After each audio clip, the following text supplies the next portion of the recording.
Hola, buenas noches. ¿Me escuchan bien?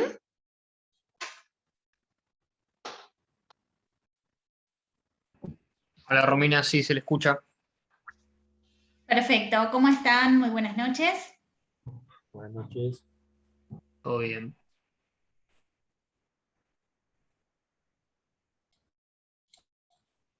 Bueno, ya vamos a comenzar. Creo que estamos todos.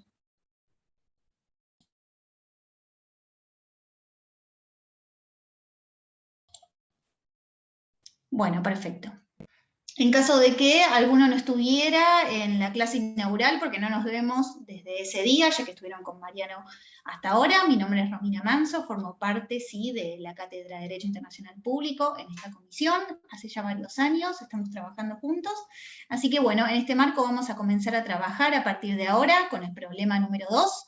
Espero les haya sido hasta ahora grata la materia en estas primeras introducciones que estamos dando, para después abocarnos a partir del problema número 3 y número 4, ya en cuestiones específicas, ¿sí? Que hacen a, temáticas más profundas, donde vamos a analizar justamente todo esto que hemos estado aprendiendo a lo largo de estos meses, a partir de marzo, cuando iniciaron las clases.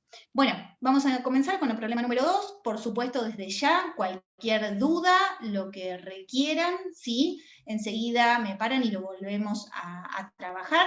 La idea es que debatamos todos estos temas en conjunto, que por supuesto tienen una connotación muy importante, ¿sí? Y de actualidad, más aún con todas estas cuestiones que están sucediendo hoy en día en el contexto internacional, y que bajo ningún punto nos son ajenas, ¿sí? Somos todos partes de la comunidad internacional, y en este marco, bueno, nuestro rol de aprendizaje es fundamental para entender qué está sucediendo, con qué herramientas se cuentan, ¿sí? Y bueno, desde allí poder ver, no solo a qué cuestiones o ramas o especialidades habrán de dedicar en un futuro, ¿sí? Sino entender, justamente comprender el contexto actual que nos aborda. Así que bueno, ya lo saben, cualquier tipo de duda, enseguida me preguntan y lo charlamos en conjunto. Vamos a empezar con el problema número 2, ahora les voy a compartir pantalla, donde lo vamos a leer juntos, ¿sí? La entrega de dicho trabajo está prevista para el día 20 de mayo, así que tenemos casi un mes para poder trabajarlo juntos. En esta oportunidad vamos a hablar específicamente, sí, de sujetos del derecho internacional, de responsabilidad internacional y de inmunidad jurisdiccional de los estados. Estos tres temas son los que habremos de abordar a partir de, de este momento: inmunidad de jurisdicción, inmunidad de ejecución, responsabilidad, que es el tema que habremos de tratar el día de hoy, y asimismo, los sujetos del derecho internacional que resultan fundamentales de poder abordar para el entendimiento de la materia, junto con las fuentes y todo el marco introductorio evolutivo que se han tratado junto con Mariano. Así que bien, en una primera instancia les voy a compartir el PDF. Ya está cargado en el campus, ¿sí? Ya lo tienen cargado en el campus. Lo mismo voy a ir cargando toda la información que resulte competente para la resolución de este problema, lo cual justamente implica no solo bibliografía, sino también, en materia de doctrina, sino también la jurisprudencia correspondiente que nos ayudará para la resolución de este problema.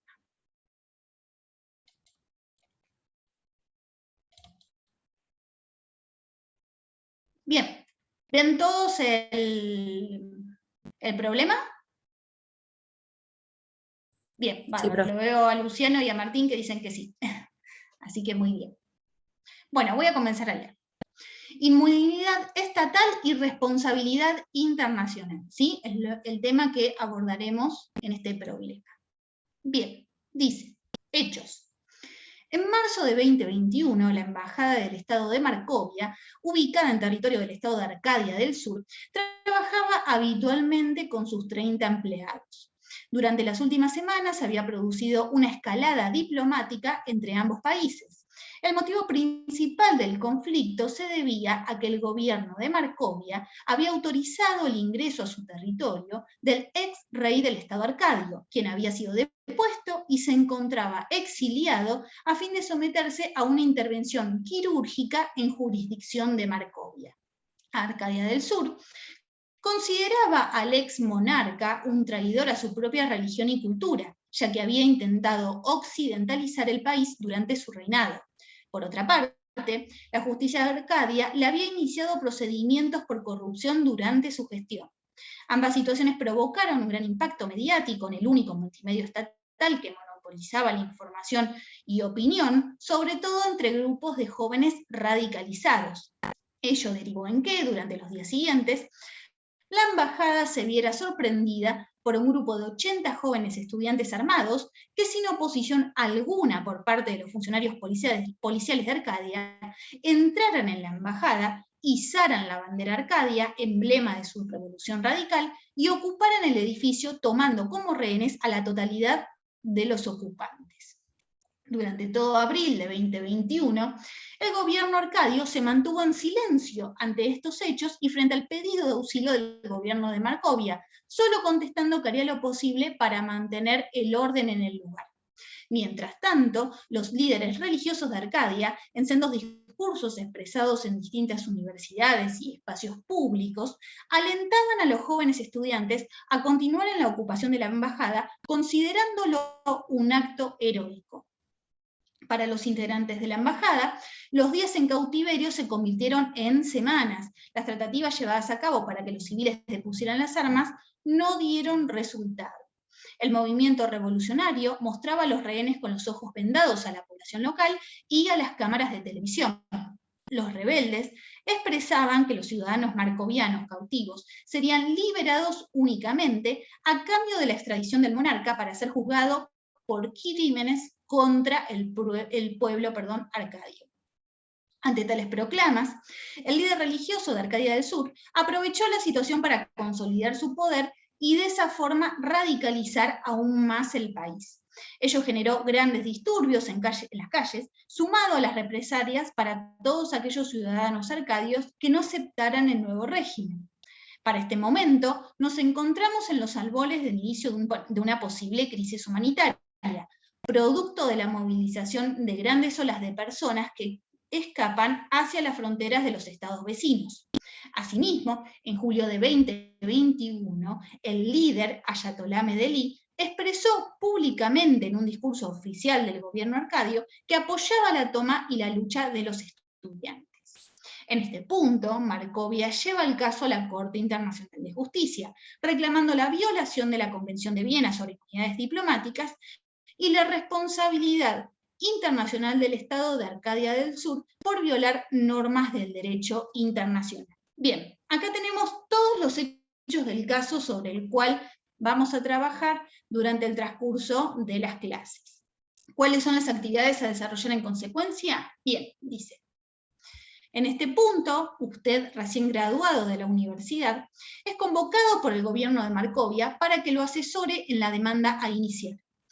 Redacte un informe que contenga una opinión jurídica fundada en las normas aplicables, la costumbre internacional, jurisprudencia y doctrina, incluyendo los siguientes puntos. 1. ¿Existe responsabilidad internacional por parte del Estado de Arcadia del Sur? Si así lo considerare, indique cuáles hechos la generarían, en qué momento nace tal responsabilidad, qué normativas del derecho internacional han sido violadas y cuáles serían las reparaciones posibles. 2. ¿Podría Arcadia contrademandar a Marcovia por haber brindado protección al ex rey Arcadio? En tal sentido, ¿implicaría haberse entrometido en los asuntos internos de Arcadia? Y 3. ¿Puede el caso llegar ante algún órgano de Naciones Unidas? Mencione cuáles y en cada caso fundamente y comente a qué tipo de solución podría llegarse.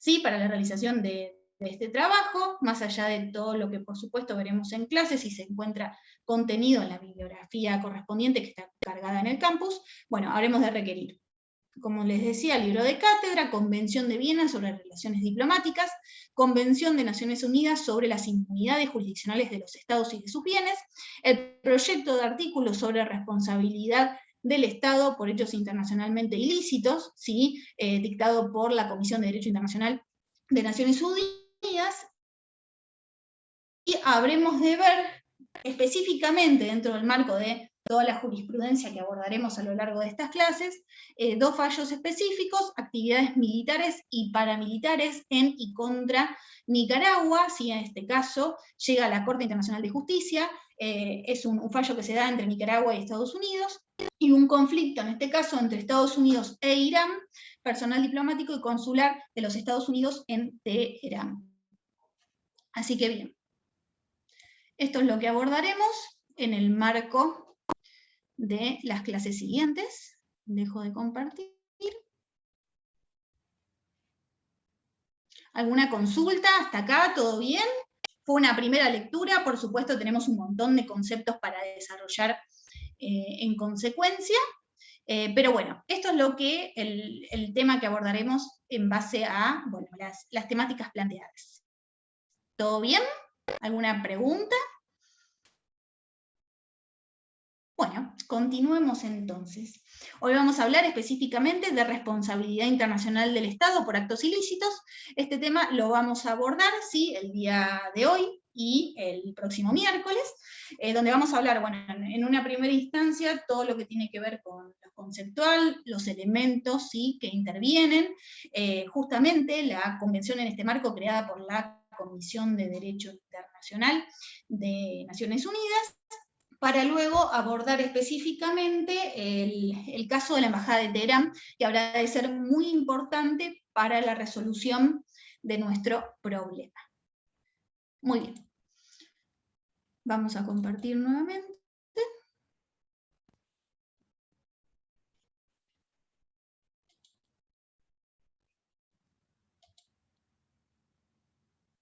Bien, perfecto. Vamos a hablar entonces de responsabilidad internacional del Estado por actos ilícitos. Bien.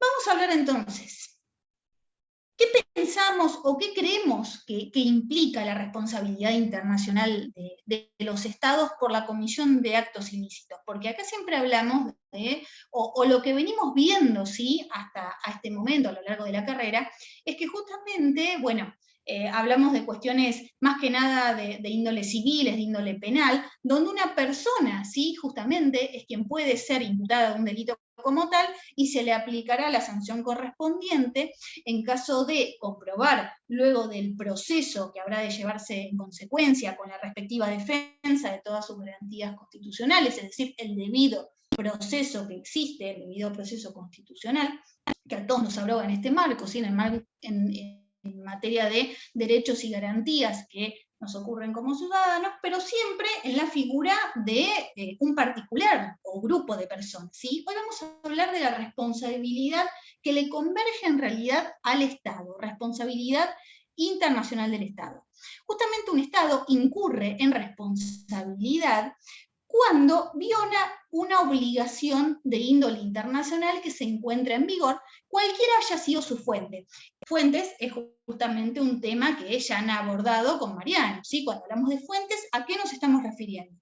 Justamente tenemos a los tratados, a la costumbre internacional y a los principios generales del derecho. Bueno, en este punto vamos a abordar específicamente a los tratados y a la costumbre internacional.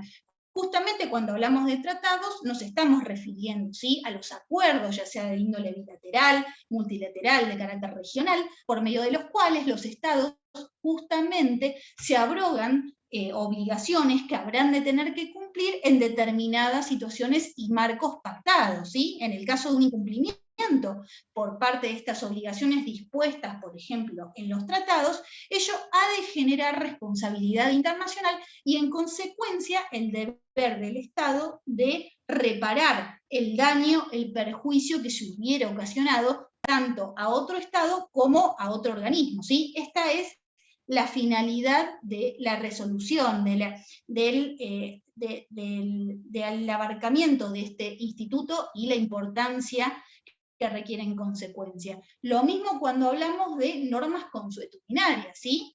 Como justamente les habrá referido Mariano, la importancia en este marco, en el marco internacional de la costumbre, ¿sí? Lo que significa como fuente, y la importancia para la creación en este marco de normas jurídicas y cómo se ven obligados los estados en consecuencia. Recordemos que la costumbre justamente es la práctica constante, recurrente, llevada a cabo por los estados con conciencia de obligatoriedad, ¿sí? Entendida por los estados como derecho, y en consecuencia el deber de cumplir con aquellas mandas, con aquella normativa internacional que se hubiera creado en consecuencia justamente por el desarrollo progresivo del derecho internacional. Así que fíjense todo lo que significa en este marco la responsabilidad y el deber de los estados de cumplir con obligaciones internacionales que se encuentran vigentes como tal. En el caso de que se produzca una violación a dicha obligación internacional, se va a generar en definitiva una nueva obligación, que es el deber que tiene el Estado de responder, de reparar el daño ocasionado. Es decir, se crea una norma de índole secundario, se llaman normas secundarias, que tienen por finalidad justamente reparar el daño ocasionado, operan, ¿sí?, a partir de la existencia de la violación de una norma de índole primario. Es decir, estas normas que, ya dijimos, nacen a partir de las fuentes del derecho constitucional, ya sea por medio de tratados que celebran los estados, como así también por medio de la costumbre internacional. La responsabilidad internacional, bueno, acá esto es lo que veníamos hablando, se da a partir de la existencia de un perjuicio causado y la existencia de normas secundarias y normas primarias. Aquí, me paro en este punto. Existen dos formas de responsabilidad internacional. Una de ellas es la que abordaremos el día de hoy. La responsabilidad por actos o hechos internacionalmente ilícitos y la responsabilidad por actos o hechos no prohibidos por el derecho internacional, lo que se conoce comúnmente como responsabilidad sine delito. Cuando hablamos de responsabilidad por actos o hechos internacionalmente ilícitos, bueno, ¿a qué nos estamos refiriendo? Justamente a aquellos actos, ¿sí?, que generan responsabilidad internacional a los estados en base a la actuación, ¿sí?, de los órganos o funcionarios que pertenezcan a dicho estado. ¿Sí? Los actos, el accionar de los órganos y funcionarios son los que pueden llegar a generar en el Estado responsabilidad internacional, ya sea por acción o por omisión u omisión. O sea, hablamos de actos que generen, actos justamente cuando la acción que se lleva a cabo es contraria a la obligación internacional que se hubiera dictado en consecuencia, y por omisión, obviamente, cuando no está el deber de actuar de una determinada manera por parte del Estado y finalmente no lo cumple, afectando a estados, a otro Estado o a otro sujeto. Y en este aspecto será que el Estado habrá de tener que responder en consecuencia. Existen situaciones excepcionales, ¿sí?, de carácter excepcional, esto es importante para nuestro problema tener en cuenta, donde la acción de particulares, ¿sí?, personas particulares que no representan al Estado, pero que sin embargo pueden implicar que el accionar que lleven a cabo les sea atribuible al Estado como tal. Ya vamos a ver en consecuencia en base a qué situaciones esto puede surgir de esta forma. Pero tengamos en cuenta que en una primera instancia, ¿sí?, los órganos o funcionarios del Estado, quienes representan al Estado como tal, son quienes los obligan en base a las acciones respectivas que lleven a cabo u omisiones en consecuencia.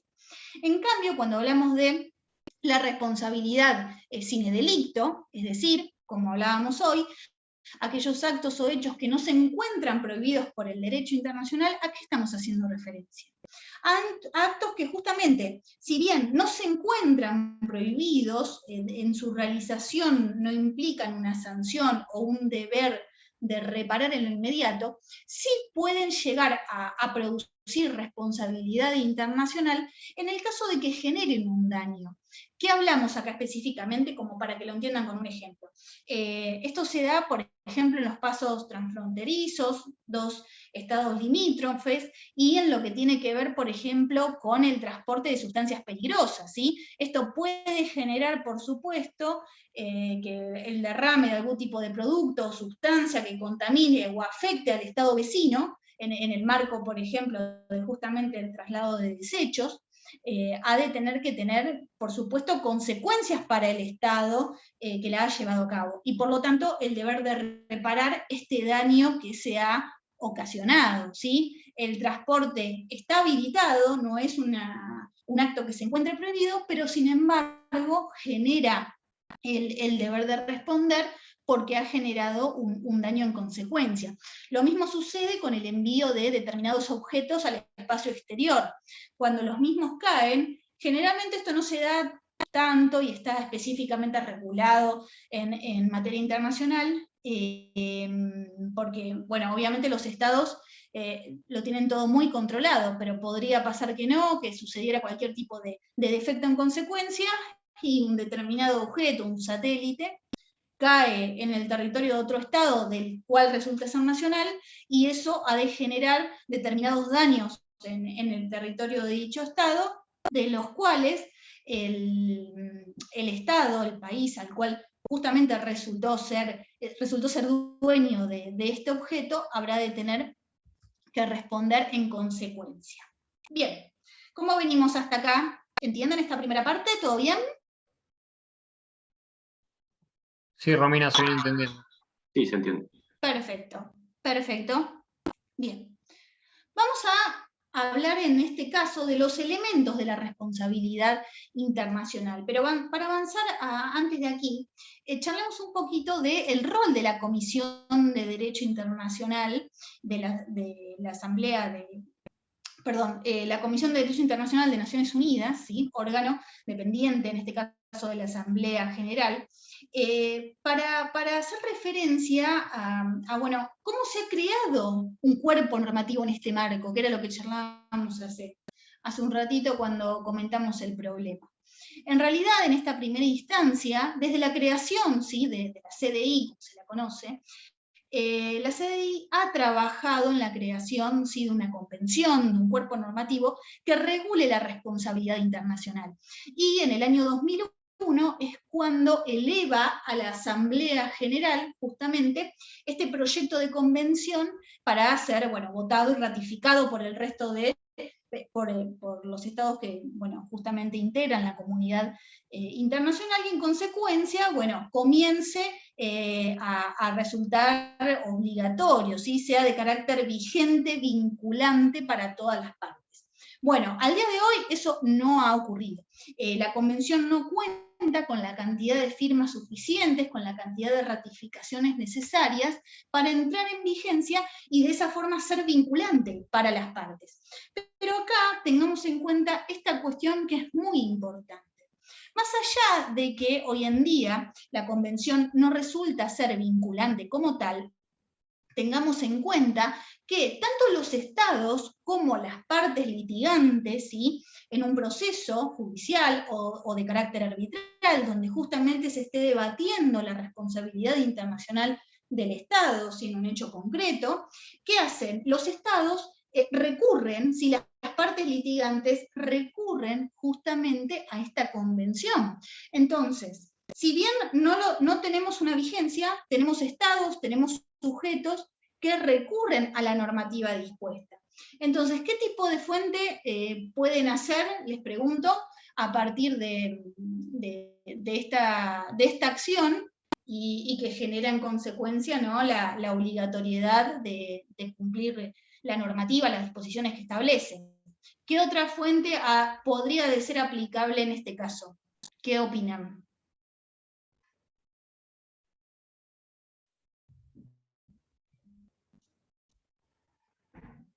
La costumbre puede ser.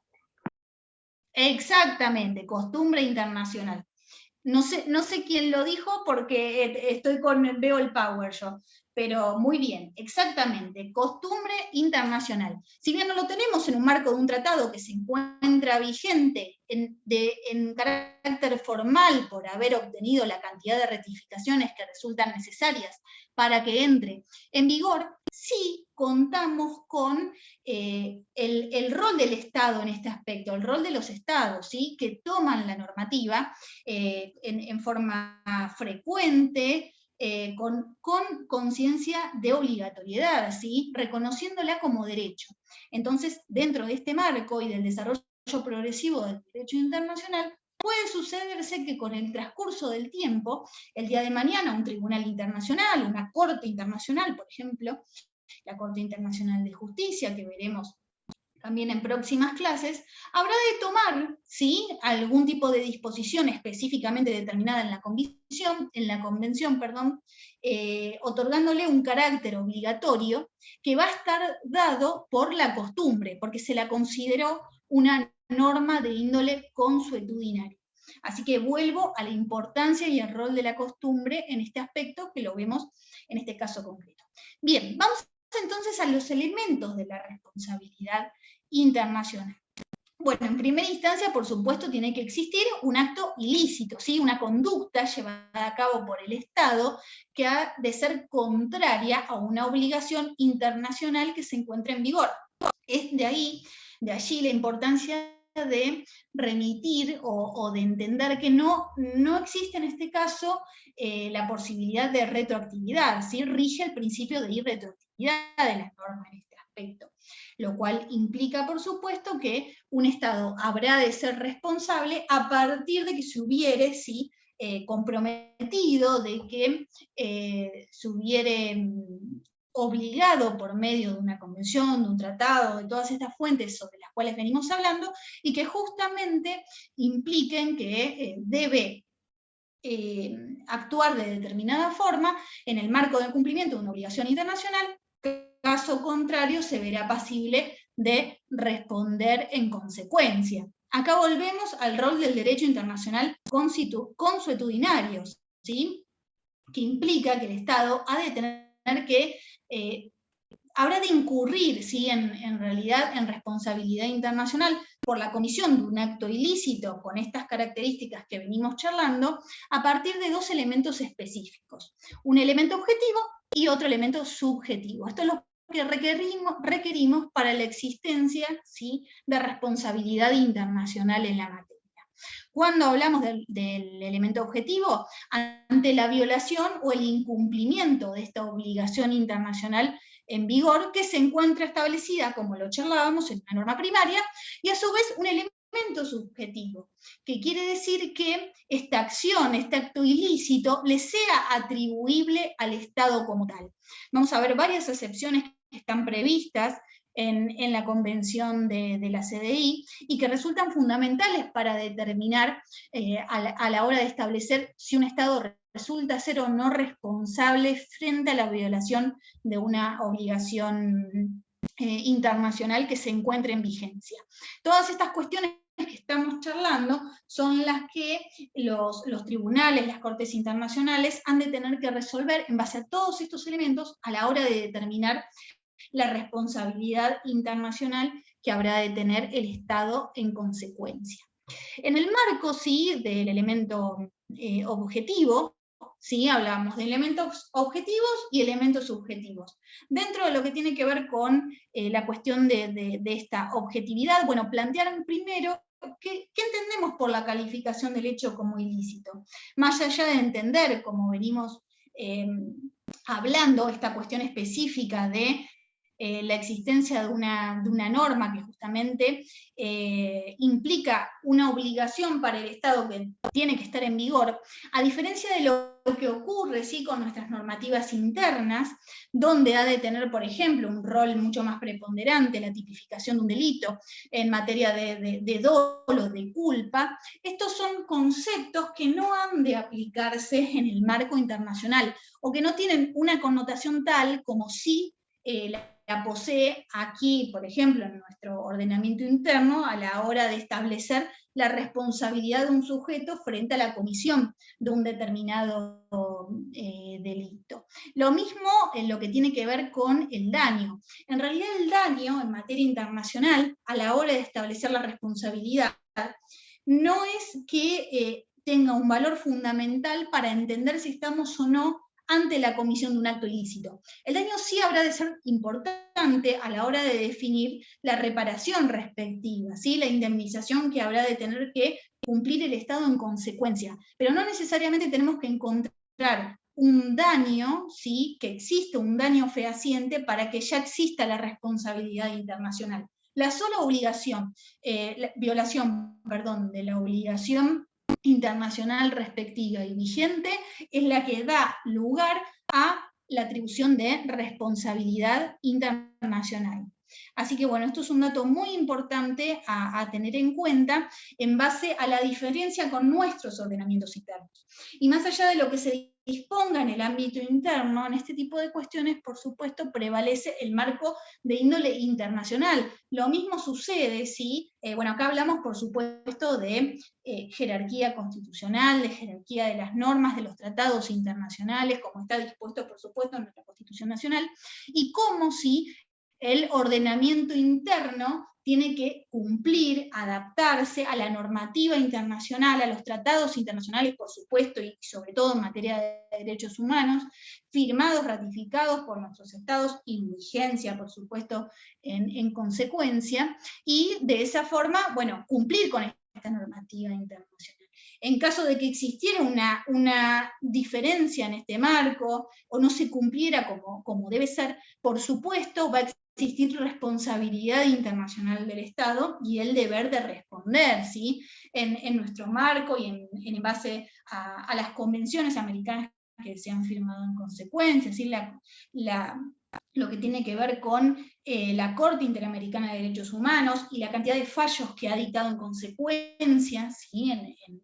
En el marco de los Estados americanos, resulta muy importante para determinar en este aspecto cómo se aplica, ¿sí? Responsabilidad internacional cuando los estados justamente incurren en la violación de obligaciones internacionales que están dispuestas, por ejemplo, por toda la normativa en materia de derechos humanos que está establecida por las convenciones en consecuencia. Hablábamos, por supuesto, del principio de retroactividad, que era el que charlábamos hace un ratito, la importancia que tiene en este aspecto. Específicamente la Convención establece que, dice, un hecho del Estado no constituye violación de una obligación internacional a menos que el Estado se haya vinculado por dicha violación en el momento en el que se produce el hecho, ¿sí? Acá hablamos específicamente de la retroactividad de las normas y de que las mismas habrán de producir sus efectos correspondientes a partir de que entren en vigencia para el Estado en cuestión. Ahora hablemos, en un mismo grado de consonancia, acerca de la extensión en el tiempo de la obligación violada, porque acá se pueden dar varios puntos en particular. Por ejemplo, un hecho sin carácter continuo. Hablamos de una situación específica donde se viola una obligación internacional que se da en un momento y se concreta en base al momento en que se produce la misma violación. ¿A qué hago referencia acá? Lo pongo con un ejemplo porque si no queda muy abstracto. El hecho de que un Estado, ¿sí? Lance un misil al buque de otro Estado, un buque bandera de otro Estado, como veremos para el próximo problema en el marco de todo lo que tiene que ver con derecho del mar, y bueno, obviamente con todo lo que implica, ¿no? Pero el envío de este misil se realiza, el ataque con misiles, se realiza en el espacio marítimo de alta mar, donde rigen las libertades del alta mar. Acá tenemos un punto muy importante, más allá de la violación a todos los puntos que tienen que ver con la paz y seguridad internacionales y el contexto internacional al que nos estemos refiriendo. Justamente el acto ilícito, ¿sí? la violación a la obligación internacional se produce en el mismo momento del lanzamiento de este misil, y ello ha de generar las consecuencias jurídicas correspondientes en materia no solo de daños, de reparación, sino también de lo que tiene que ver con la obligación y el deber de responder por parte del Estado al haber llevado a cabo esta acción. Después contamos con hechos que son de carácter continuo. Acá la violación, ¿sí?, a la obligación internacional se produce por un determinado periodo de tiempo. Acá lo encontramos específicamente en situaciones que están dadas por ejemplo, la desaparición forzada de personas, ¿sí? Acá la obligación internacional, la violación a dicha obligación internacional se produce a partir de que justamente se ha perdido todo rastro de esta persona, y por supuesto hay claras sospechas de que pueden estar las autoridades, organismos estatales involucrados en este aspecto, con todo lo que ello significa, ¿no?, por supuesto, y que conocemos en el marco de nuestra historia.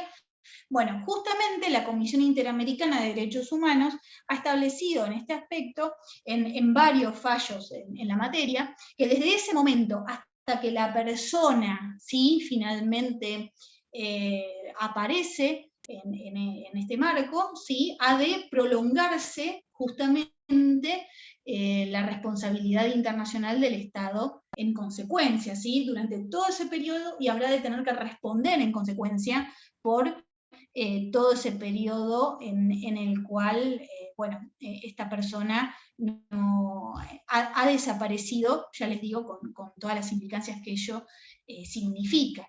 Y luego tenemos la obligación por parte del Estado de prevenir un acontecimiento determinado. Acá hablamos específicamente de obligaciones de medios, donde el Estado justamente ha tenido el deber de garantizar, de realizar los mayores esfuerzos posibles para evitar que justamente se produzca un acontecimiento determinado que pueda derivar en la violación de una obligación jurídica por la producción de un determinado daño que requiera de la reparación correspondiente. Entonces, acá ya estamos hablando de un grado de tal vez negligencia por parte del Estado, que en el caso específico no ha justamente cumplido con el deber de diligencia correspondiente en base, a mérito de la situación que así lo hubiera requerido. Entonces tenemos, estos hechos como fundamentales, y cómo se extiende, ¿sí?, el deber de justamente responder ante una violación de la obligación pertinente que se puede dar en cualquiera de estos tres tipos de estamentos. Bien, ahora vamos a ir al ámbito subjetivo.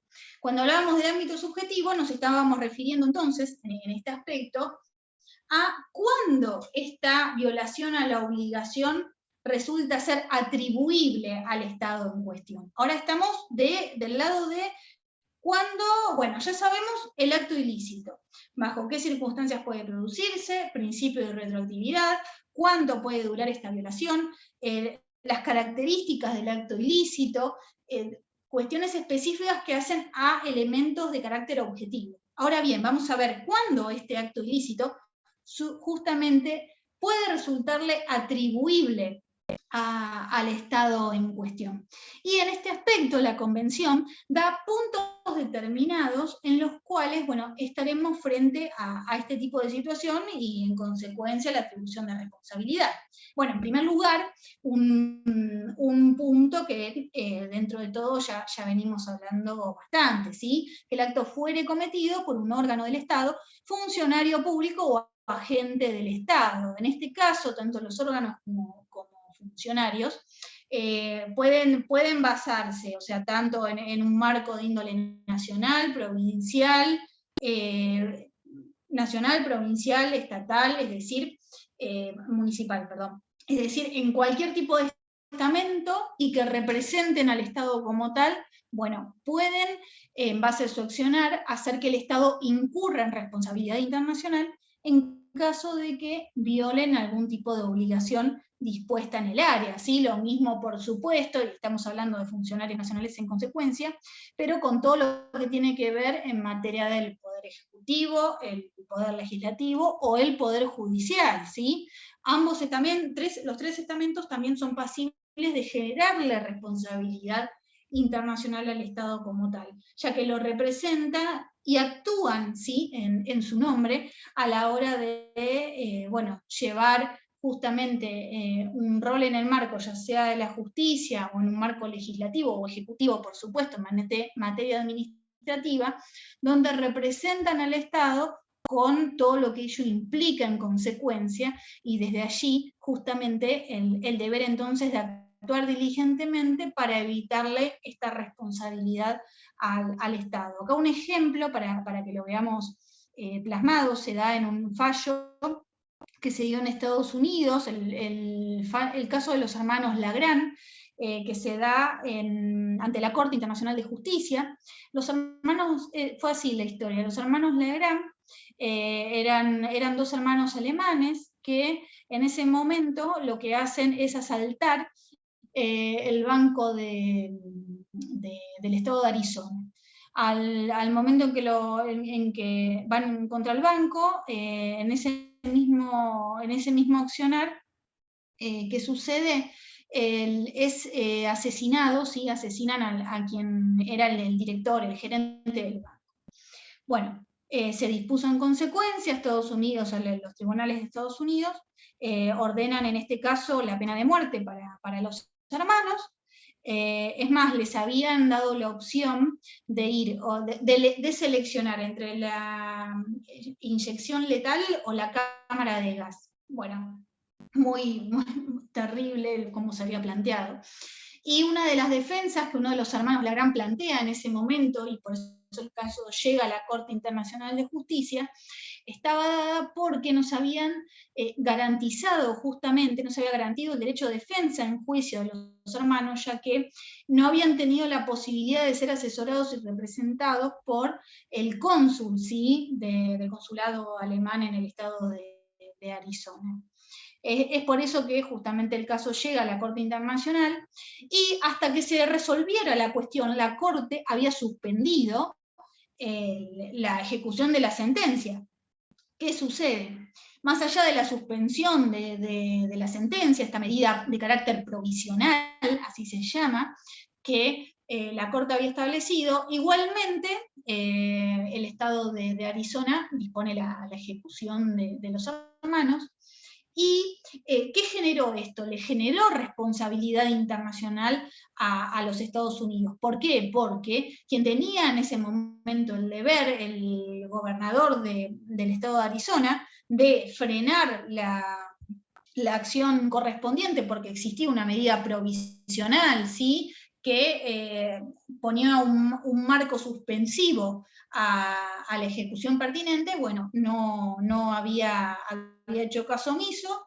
Estamos en un marco de omisión, como charlamos de acciones, de actos que se generan, u obligaciones que se generan tanto por acción como por omisión, y en este caso, justamente, al haberse llevado a cabo la sentencia en consecuencia, más allá de esta medida dispuesta por la Corte Internacional, generó esta responsabilidad internacional y el deber, en este caso de Estados Unidos, de responder en consecuencia por haber actuado de esta forma sin haber esperado, como se había ordenado, que la Corte resolviera la cuestión de fondo. Acá tenemos un claro ejemplo. Seguimos. El segundo ejemplo está dado, la segunda disposición establece que el acto habrá de ser cometido por una persona que, si bien no pertenece a un órgano del Estado, ni tampoco es funcionario público, se encuentra facultado, ¿sí? por las leyes para ejercer atribuciones del poder público. ¿Qué quiere decir esto? Por supuesto, los estados cuentan, ¿sí? con la facultad para ejercer, tal como lo dice la normativa, el poder público, y en consecuencia tomar determinadas decisiones en materia jurisdiccional, en materia judicial, con todo lo que ello implica. Bueno, hay estados, vuelvo a los Estados Unidos, por ejemplo, donde hay determinadas instituciones específicas, instituciones de detención. Siempre hay varios documentales de esto en Discovery, en National Geographic, sobre, tal vez los han visto, estas instituciones de detención, por ejemplo, de migrantes ilegales, quienes quieren cruzar la frontera desde México, que esto es muy común. Existen este tipo de instituciones que son de carácter privada, pero que justamente cumplen funciones públicas de detención y de disciplina, ¿sí? O frente a la existencia de una condena judicial, las personas, frente a ser condenadas por un delito, son derivadas a estos centros, ¿sí? Institucionales que son de carácter privado, pero cuentan con la autorización para ejercer este tipo de atribuciones que son de carácter público. Entonces, en este marco, las actuaciones que dichas instituciones lleven a cabo han de generar responsabilidad internacional para el Estado en consecuencia, en caso de, por supuesto, producirse algún tipo de violación a una obligación internacional. Llámese, por ejemplo, en este aspecto, en este ejemplo que charlamos, violaciones a los derechos humanos, con todo lo que ello significa, ¿no? Y que podrían ocurrirse. Entonces, en este aspecto, el Estado habrá de ser responsable por haber otorgado tal autorización en consecuencia. Bueno, vamos al próximo punto. Que el acto sea cometido por un agente u órgano de otro Estado puesto a su disposición. Acá esto se da más que nada en el marco de índole tal vez administrativo o diplomático. Hay un caso en particular que se dio, como para que lo entiendan, quiere decir que la responsabilidad en realidad es compartida por ambos estados. Y hay que analizar también la cooperación que hay en consecuencia. Acá un ejemplo que se dio es el caso Chevreau, se llama, está en francés, Chevreau, donde era un cónsul británico que estaba en Persia, donde ocupaba así temporalmente el consulado francés. Y en este marco, el cónsul británico había perdido una documentación que era muy importante del consulado francés, y bueno, se dio todo un proceso donde intervino en este caso un árbitro, un tribunal arbitral para resolver la cuestión, donde finalmente no se concede responsabilidad al Reino Unido por este hecho, en base a la pérdida de la documentación que había producido este cónsul, pero estaba basado en que era una simple cooperación la que se había dado, y desde allí, bueno, no generaba esta responsabilidad internacional como tal. Serían otro tipo de sanciones aplicables al caso, pero no responsabilidad internacional del Estado como tal, que sí puede darse en otro tipo de situaciones.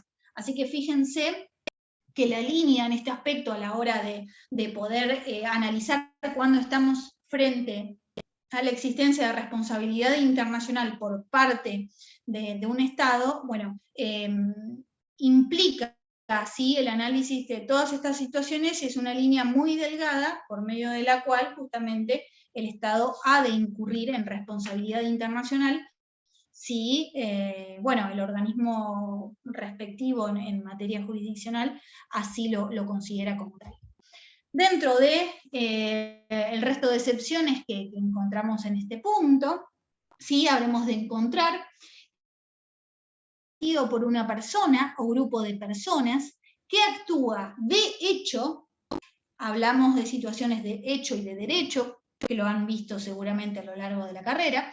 Acá hablamos en base a acciones de hecho, por instrucciones o bajo la dirección o control del Estado. Es decir, un grupo de personas individuales, o sea, un grupo de particulares que actúa en determinadas acciones, ¿sí? en la violación de determinadas obligaciones internacionales, y lo hace bajo la dirección o control de otro Estado.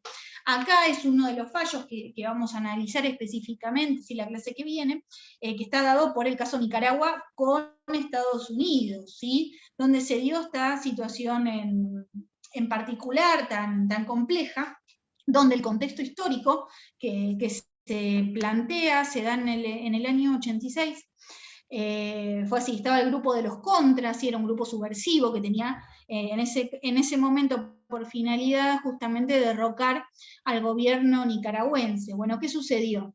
Lo que hace Nicaragua en ese momento, en base a todo lo que tiene que ver con trabajos de inteligencia previo, con todo lo que en ese momento significaba en el marco de este conflicto interno que se estaba llevando dentro del Estado de Nicaragua, se había justamente,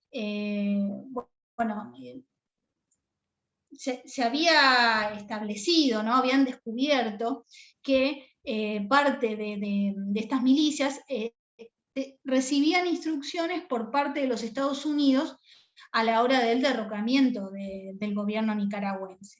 Eso significó, por supuesto, que Nicaragua vaya a la Corte Internacional de Justicia denunciando estos hechos gravísimos, porque justamente estamos hablando de la responsabilidad internacional que le inculca a los Estados Unidos llevar a cabo este tipo de acciones, en detrimento, ¿no?, de otro Estado. Pensemos en lo que hemos hablado a principios del cuatrimestre, ¿sí?, junto con Mariano, la soberanía de los Estados, los principios que rigen, ¿sí?, el principio de soberanía, de no injerencia en los asuntos internos de otro Estado, la igualdad de los Estados como tal, y bueno, este tipo de principios que justamente en el marco de esta situación, de este hecho concreto, pudieron verse claramente vulnerados. Bueno, en este aspecto, cuando resuelve la Corte Internacional de Justicia en consecuencia,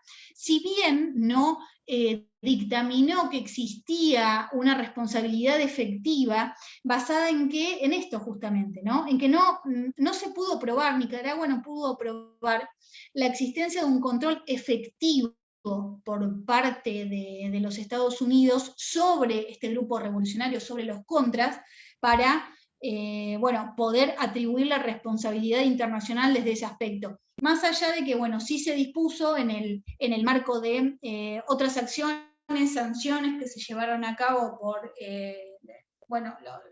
las matanzas que se sucedieron, fue una situación muy grave, un hecho histórico muy complicado, pero no justamente por la existencia de este control efectivo, que es lo que estamos nosotros analizando en este punto, se dispuso que Estados Unidos tenía finalmente responsabilidad en este aspecto. Porque cuando hablamos de este control efectivo que se requiere, ¿sí?, que establece la normativa, implica la planificación, la dirección y justamente el apoyo a los operativos, en este caso nicaragüenses por el caso específico. Pero hablamos de, fíjense, acciones específicas que tienen que darse por parte de otro Estado para que impliquen esta responsabilidad internacional en consecuencia. Bien, continuamos.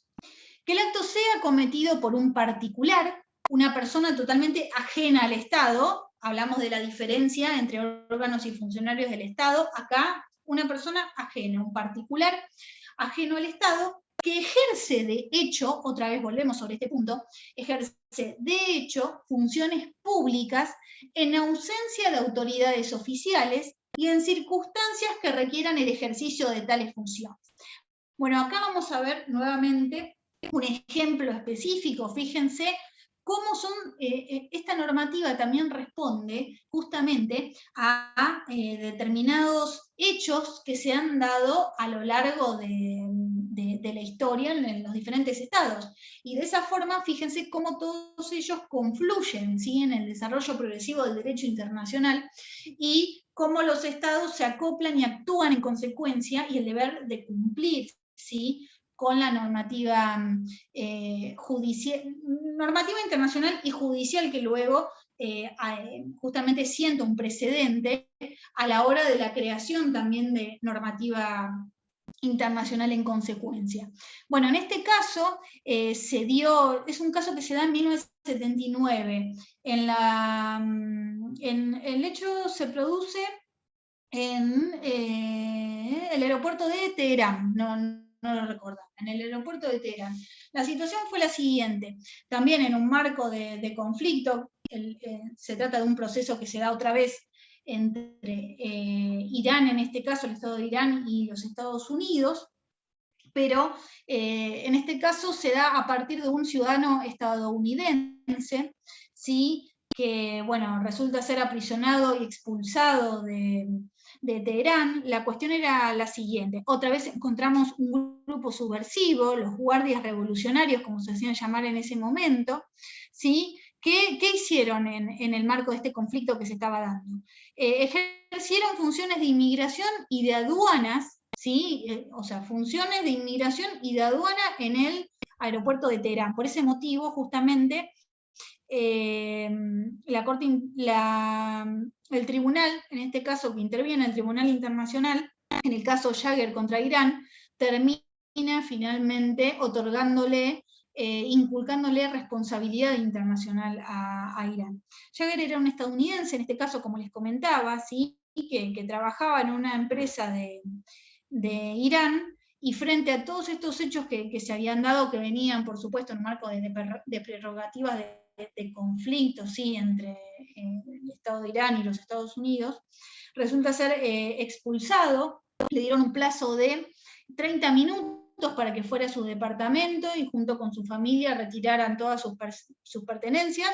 De esa forma, posteriormente lo conducen a un hotel donde bueno, en primer lugar lo retuvieron varios días en custodia hasta que finalmente lo llevan al aeropuerto y bueno, se embarca esta persona y su familia en un vuelo hacia Alemania. En el medio le incautan todo el dinero a esta familia y es finalmente expulsada del país.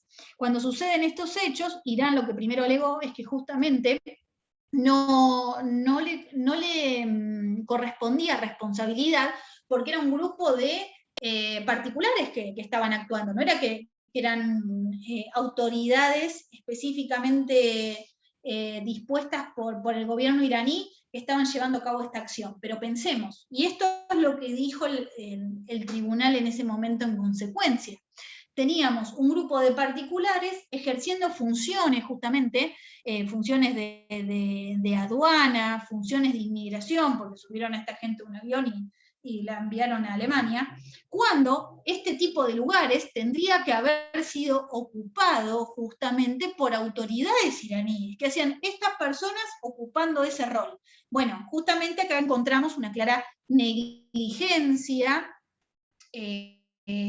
o sea, una clara negligencia, o sea, que se hubiera hecho a propósito o no, pero que en definitiva implicaba, por supuesto, la responsabilidad internacional por parte de Irán, porque no tenían nada que hacer estos particulares, este grupo de revolucionarios, en el marco del ejercicio de estas funciones. Bueno, para que se den una idea, finalmente, esta seguridad de facto, finalmente termina accediendo a un marco oficial cuando asume en ese momento Ayatollah Khomeini, con todo lo que significó, porque como les digo, hablamos de grupos revolucionarios y cuestiones interétnicas con todos los conflictos que conllevan consecuencias.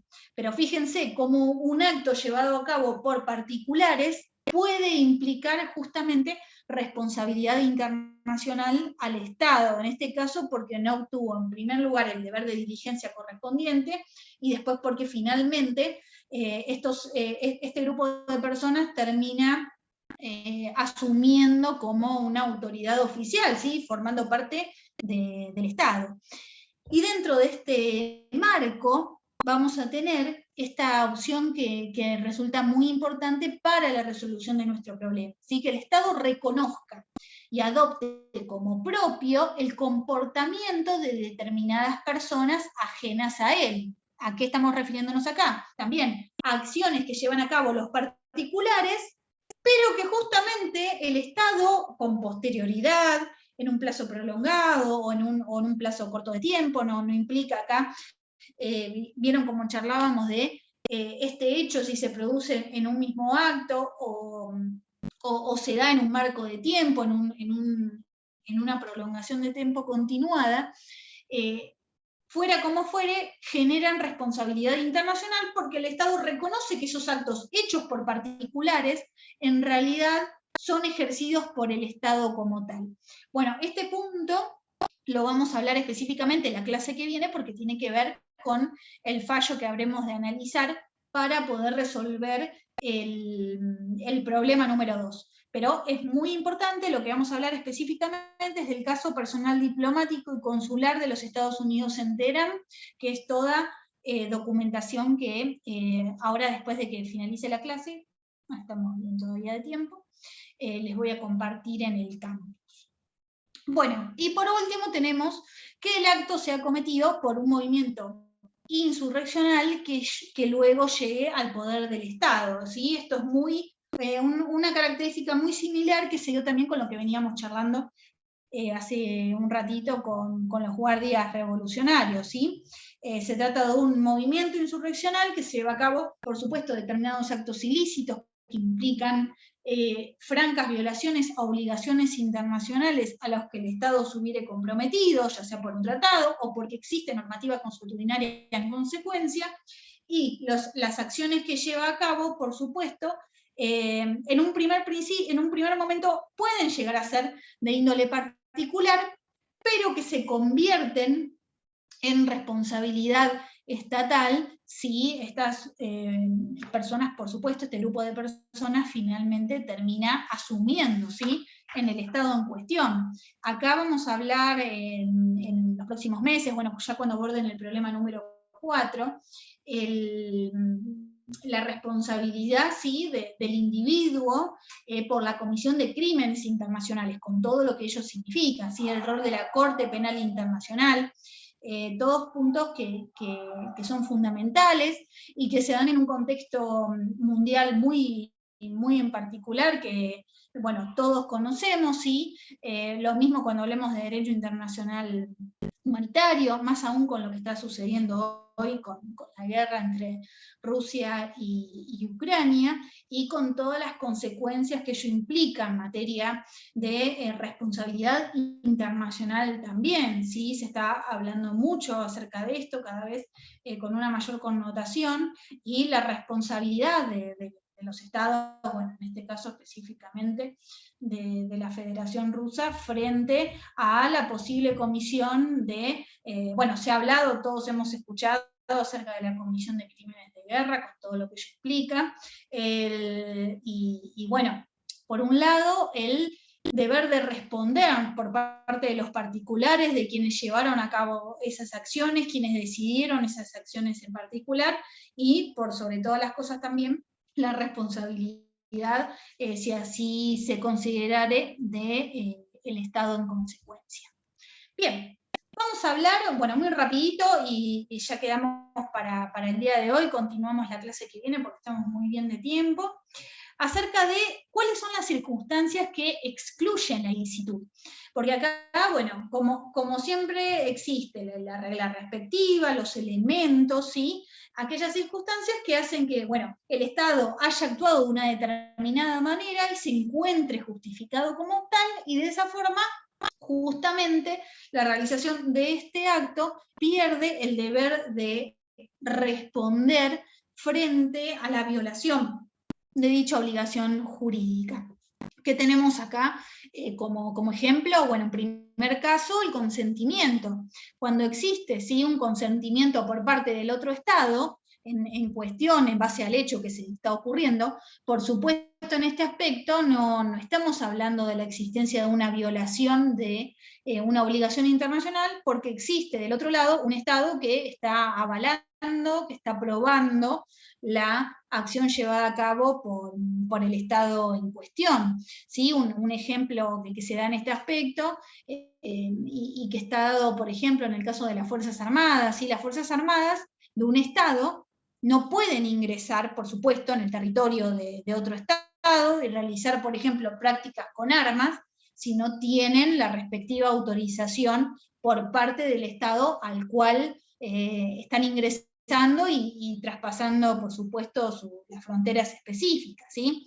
Entonces, si se posee la debida autorización por parte del Estado en cuestión, obviamente no se está incurriendo en responsabilidad internacional desde ningún aspecto, porque tenemos un Estado que está autorizando, que está avalando la realización de ese tipo de prácticas, que, bueno, tendrán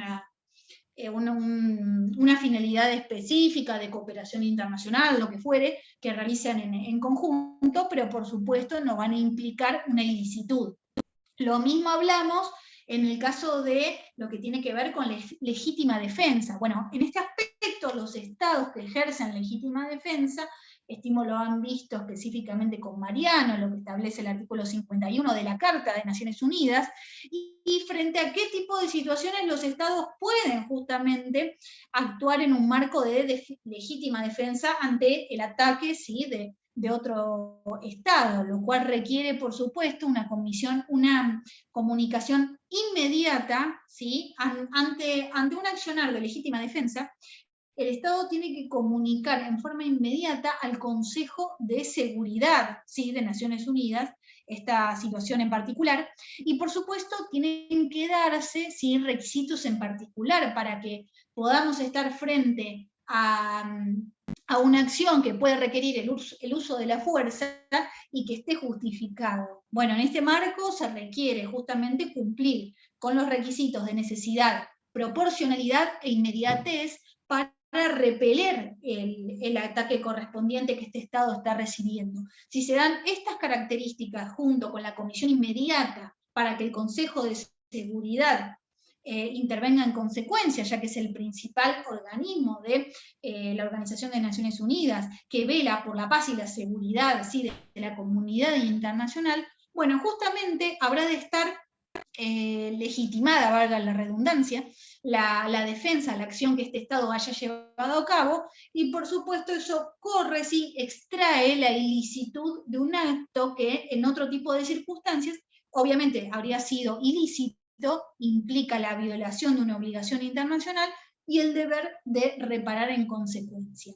Bueno, ¿qué son las contramedidas? Las contramedidas están un poco relacionadas con esta cuestión de la legítima defensa, es decir, son medidas que se toman, ¿sí?, en un marco de justamente también repeler un acto llevado a cabo por otro Estado, y tienen la finalidad de, bueno, justamente obtener una cesación, que cese el acto ilícito que otro Estado está llevando a cabo, ¿sí?, o una acción específica, un determinado comportamiento que un Estado está llevando a cabo en detrimento del otro, y por supuesto propender a la reparación del posible daño que se hubiera ocasionado.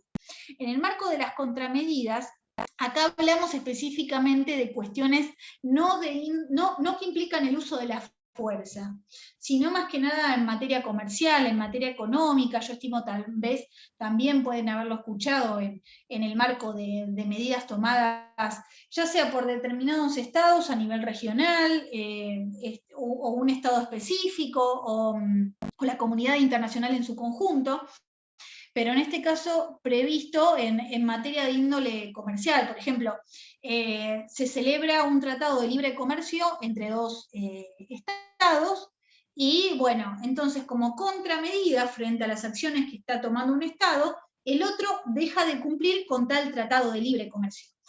Acá tenemos un claro ejemplo donde se aplica una contramedida que, bueno, tiene una finalidad de un detrimento de índole comercial para el Estado en cuestión, a fin de que cese en su accionar y a su vez proceda a la reparación del daño que le hubiera ocasionado.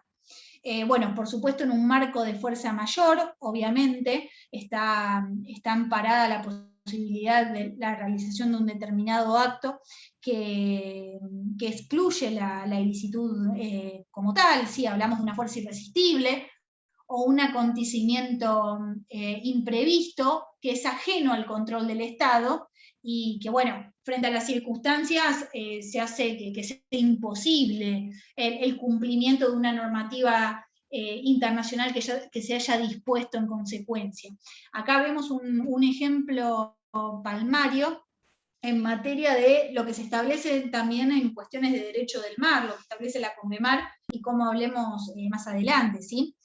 O sea, un buque de guerra de un Estado no puede ingresar en las aguas interiores de otro Estado sin la debida autorización previa, no puede hacerlo.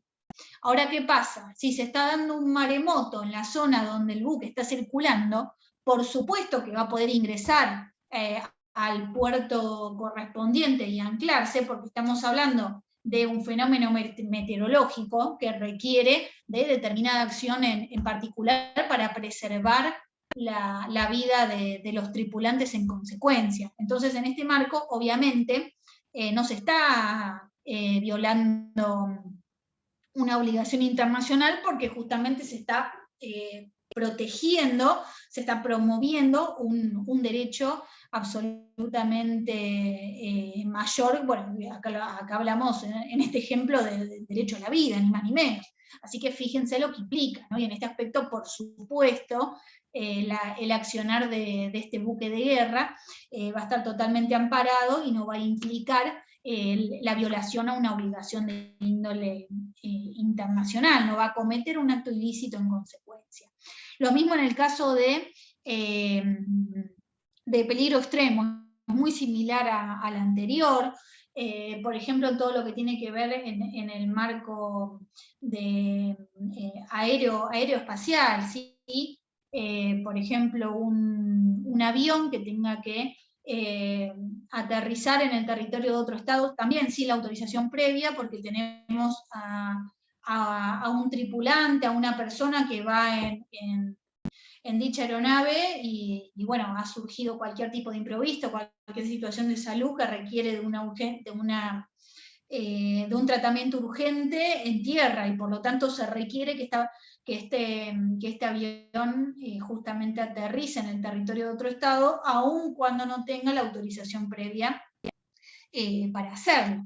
Y cuando hablamos justamente de estado de necesidad, que es dispuesto por el Estado también en consecuencia, acá nos referimos a determinadas acciones que el Estado toma, ¿sí?, con la finalidad justamente de preservar un interés esencial mayor para su comunidad, ¿sí?, para su sociedad, que se puede ver amenazado ante la existencia de un peligro grave e inminente. Entonces se toman este tipo de acciones para preservar, ¿sí?, a su comunidad. Esto, bueno, un claro ejemplo lo podemos ver en el marco de lo que ha sido la pandemia, el estado de emergencia declarado, el cierre de fronteras, porque obviamente aquí tenemos en todo lo que tiene que ver con el ingreso de personas en las fronteras, más allá de todo lo que tiene que ver con cuestiones de derecho migratorio. Imaginen que implica, ¿sí?, una serie de tratados previos que los estados han firmado, no solo en materia bilateral, sino de índole regional. Pensemos lo que implica también en este marco en materia regional, y por supuesto por un estado de necesidad, lo que ha implicado la pandemia para todos. Bueno, todos este tipo de normas han sufrido determinadas consecuencias a fines de la preservación de un interés mayor que no es ni más ni menos que la salud pública de la población, ¿sí? Entonces, a los fines de la salud de la población, del medio ambiente, o la continuidad misma del Estado o de sus instituciones en determinadas circunstancias en particular que también pueden darse, el Estado puede justamente alegar este estado de necesidad y, frente a estas connotaciones, justamente llevar a cabo determinados actos que no implican que han de ser ilícitos, ¿sí? No hay ilicitud en este aspecto, siempre por supuesto que sea en un marco probatorio correspondiente. Así que bien, estas son las circunstancias específicas que charlamos a continuación, y nos quedan, bueno, las consecuencias jurídicas de la responsabilidad. Esto ya lo vamos a ver la clase que viene, porque estamos con bastante tiempo. ¿Preguntas hasta acá? ¿Alguna duda? Lo vamos a seguir abordando la clase que viene. pero bueno, me dicen cómo venimos hasta acá, si han podido comprender, algún punto que tengamos que volver a abordar. ¿Todo bien? Sí, Romina, sí, se entiende. ¿Sí? Bueno, perfecto. Igualmente, cualquier cosa me escriben al campus y abordamos todo desde ahí. Les voy a dejar también por cualquier cuestión, creo que ya se los había dado, pero se los doy también nuevamente mi mail. Cualquier cosa, más allá del campus, me pueden escribir y lo vamos trabajando. Lo ideal es que todas aquellas dudas y consultas que tengan, sugerencias también, las podamos tratar por este medio o por el campus, como fuere, y después lo abordamos en conjunto en clase porque puede servirle a todos a la hora de la resolución del problema. Así que bueno, Profe, si disculpe. está todo bien hasta acá, sí, Profe, sí, Romance, sí. entré un poquito más tarde porque salí de concursal presencial y hasta que llegué a mi casa tardé un poquito, pero bueno, fue por eso. Una consulta, ¿el problema está subido al campus, el problema 2? Exactamente, exactamente. El problema ya está subido al campus y ahora les voy a subir la bibliografía correspondiente para poder también resolver, junto con el libro de cátedra, que ya lo tienen obviamente, pero estas cuestiones específicas en materia de jurisprudencia y un texto especial en materia de responsabilidad internacional que también los va a ayudar a la hora de fundamentar el problema. Así que ahora les cargo todo, el problema igualmente ya está en el campus. Así que bueno, si no hay ya ninguna duda, les deseo buenas noches y nos vemos el miércoles. ¿Todo bien? Perfecto, gracias, profe. Buenas noches, profe. Igualmente. Chicos, buenas noches, que descansen.